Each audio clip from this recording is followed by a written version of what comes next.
नमस्कार। Akashvani port Blair से प्रस्तुत है प्रादेशिक समाचार।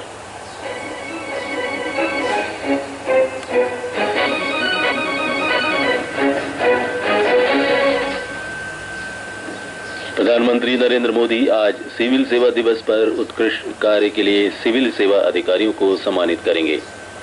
P-15B युद्धपोत को भारतीय नौसेना में शामिल किया गया है।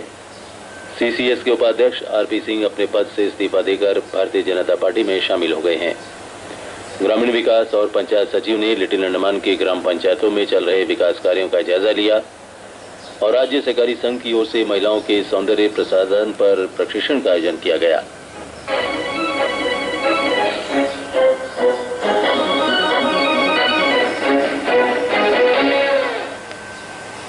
समाचारों के साथ मैं राकेश चंद्रलाल।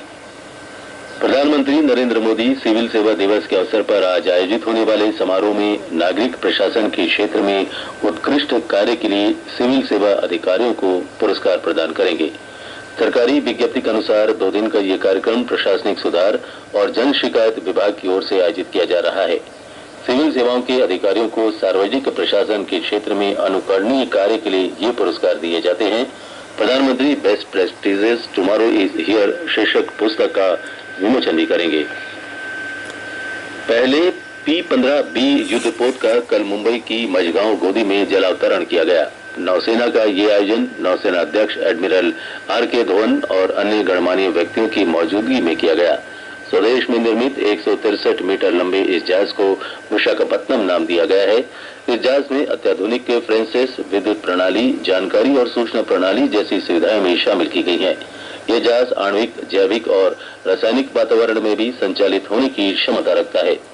कल मुंबई के मझगांव डॉक में हुए विशेष समारोह में यह जहाज भारतीय नौसेना में शामिल हुआ। नौसेना प्रमुख एडमिरल RK धवन इस कार्यक्रम के प्रमुख अतिथि थे। सहकारी उपभोक्ता समिति के उपाध्यक्ष RP सिंह ने अपने पद से इस्तीफा देकर भारतीय जनता पार्टी की सदस्यता ग्रहण कर ली है। भारतीय जनता पार्टी के प्रदेश अध्यक्ष विशाल जॉली ने कल पार्टी मुख्यालय में इसकी घोषणा की। इस मौके पर RP सिंह मौजूद थे। उन्होंने कहा कि भाजपा सरकार की मौजूदा कार्य प्रणाली से प्रभावित होकर उन्होंने पार्टी में शामिल होने का फैसला किया है। मीडिया को संबोधित करते हुए विशाल जॉली ने कहा कि उनकी पार्टी CCS का चुनाव गंभीरता से लड़ेगी। उन्होंने कहा कि CCS सदस्यों के परिचय पत्र के आधार पर मतदान का अधिकार नहीं होना चाहिए, क्योंकि इसमें फर्जी मतदान को बढ़ावा मिल सकता है। उन्होंने सुझाव दिया कि CCS के चुनाव में मतदाता पहचान पत्र, द्विफासी कार्ड और ड्राइविंग लाइसेंस को भी मतदाता पहचान का आधार बनाया जाना चाहिए। पोर्ट ब्लेयर की दिलानीपुर में हुई अग्नि दुर्घटना में 12 पीड़ित परिवारों में से प्रत्येक को 1,09,500 रुपए की सहायता राशि प्रदान की गई है। इसके अलावा जिन परिवारों को मामूली क्षति पहुंची थी, उन्हें भी उचित मुआवजा दिया गया है। ये जानकारी सांसद विष्णु बद्रे की ओर से जारी विज्ञप्ति में दी गई है। सांसद ने तत्काल राहत प्रदान किए जाने पर स्थानीय प्रशासन को बधाई दी है। अंडमान निकोबार के समुद्री क्षेत्र में आज सुबह 5:30 बजे भूकंप के झटके महसूस किए गए।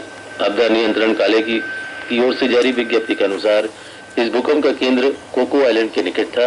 रिक्टर स्केल पर इसकी तीव्रता 5 थी। राजनिवास में आज आयोजित होने वाली लोक सुनवाई का कार्यक्रम स्थगित कर दिया गया है। इस आशय की जानकारी सूचना प्रचार संभाग की ओर से जारी विज्ञप्ति में दी गई है। ये समाचार आप आकाशवाणी पोर्ट ब्लेयर से सुन रहे हैं। ग्रामीण विकास और पंचायत सचिव ने हाल ही में लिटिल अंडमान के सभी ग्राम पंचायतों का दौरा कर क्षेत्र में चल रहे विकास कार्यों के अलावा पंचायती राज संस्थाओं द्वारा किए जा रहे कार्यों का अवलोकन किया। उन्होंने ओंगी और फार्म टेकरी के अस्थायी आवासों का भी निरीक्षण किया। शाम में पंचायती राज सचिव ने सभी पंचायती राज संस्थाओं के सदस्यों और स्थानीय विभागाध्यक्षों से मुलाकात कर कार्यों को समय पर पूरा करने का निर्देश दिया। दक्षिण अंडमान के कालीकट गांव में जिला प्रशासन की ओर से करीब 7,000 वर्ग मीटर जमीन खाली कराई गई है। इसमें 6 अर्ध अस्थायी घर और कई झोपड़ियां तथा तार से घेरी गई जमीन शामिल है। अतिक्रमण हटाओ अभियान के प्रभारी जॉनसन के नेतृत्व में ये कार्रवाई की गई। प्रशासन ने सरकारी जमीन पर अतिक्रमण करने वालों को एक बार फिर चेतावनी दी है। अंडमान निकोबार राज्य सहकारी संघ की ओर से पिछले दिनों दक्षिण अंडमान के बिडनाबाद में महिला सौंदर्य प्रसाधन पर महिलाओं के लिए प्रशिक्षण कार्यक्रम का आयोजन किया गया। प्रशिक्षण पूरा कर चुके महिलाओं को प्रमाण पत्र प्रदान करने के लिए इस महीने की 18 तारीख को बिडनाबाद पंचायत हॉल में समारोह रखा गया। कार्यक्रम में सहकारिता समिति मुख्यालय के उप पंजीकार एस राजू मुख्य अतिथि थे। उन्होंने प्रतिभागियों को प्रमाण पत्र प्रदान करने के बाद अपने संबोधन में कहा कि महिला सशक्तिकरण के लिए राज्य सहकारी संघ उल्लेखनीय भूमिका अदा कर रहा है। कार्यक्रम में बिडनाबाद की प्रधान मेमुना, संघ के महासचिव अनंत राव सहित विभिन्न वक्ताओं ने अपने विचार रखे।